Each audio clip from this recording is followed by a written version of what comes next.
போத்திபாருடைய வீட்டில ஒரு நல்ல பொறுப்பான மேலாளனாக இந்த யோசேப்பு இருந்தது உண்மைதான். அந்த இடத்துல அவனு மேல் அநியாயமாக பழி சுமத்தப்பட்டு சிறைச்சாலைக்கு செல்கிறான். சிறைச்சாலையில அங்கே இருந்த பானபாத்திரக்காரனுடைய சுயம்பாகியுடைய சொப்பனங்களுக்கு அவன் சரியான விளக்கத்தை சொல்லும் பொழுது அங்கே அவனோடு கூட இருந்தவர்கள் விடுதலையாக்கப்பட்டார்கள்.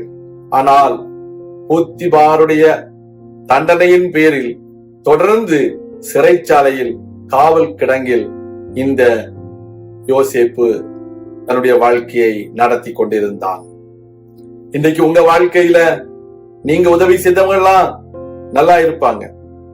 உங்களுடைய உதவினால, உங்களுடைய ஜபத்தினால, உங்களுடைய சிபாரிசினால அநேகர் நல்ல நிலைமைக்கு வந்திருப்பாங்க. ஆனா நீங்க உங்களுடைய பழைய நிலைமையிலே தொடர்ந்து சென்று கொண்டிருக்கிறீர்களா? கர்த்தருடைய பிள்ளைகளை, கவலைப்படாதீங்க.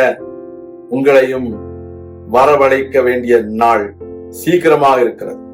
கர்த்தருடைய பிள்ளைகள், தேவன் சொன்ன வாக்கு தத்தத்தை விசுவாசித்து பொறுமையோடு நாம் ஓடும் பொழுது பெரிய பெரிய அதிகாரிகள் நம்மை அழைப்பித்து தனக்கு முன்பதாக நிற்கும்படி நம்மை கர்த்தர் நிறுத்துவார். அநேக மனிதர்கள் உங்களை விட்டு போயிருக்கலாம்.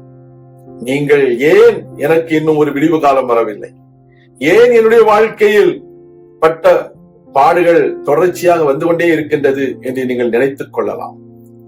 ஆனால் தேவன் உங்களை காவல் கிடங்கிலிருந்து வெளியே அழைத்து வரும்படிக்கு கட்டளையிடுகிற நாள் சமீபமாயிருக்கிறது.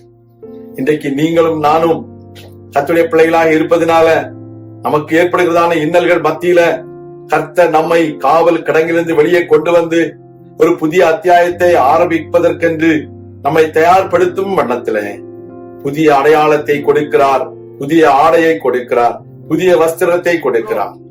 நம்முடைய வாழ்க்கையில ஆண்டவர் கொடுக்க போவதான பெரிய பெரிய ஆசீர்வாதங்களை, பெரிய பெரிய உயர்வுகளை, பெரிய பெரிய நன்மையான காரியங்களை நாம் கர்த்தருக்கென்று செயல்படுத்த கர்த்தர் நமக்கு உதவி செய்வாராக.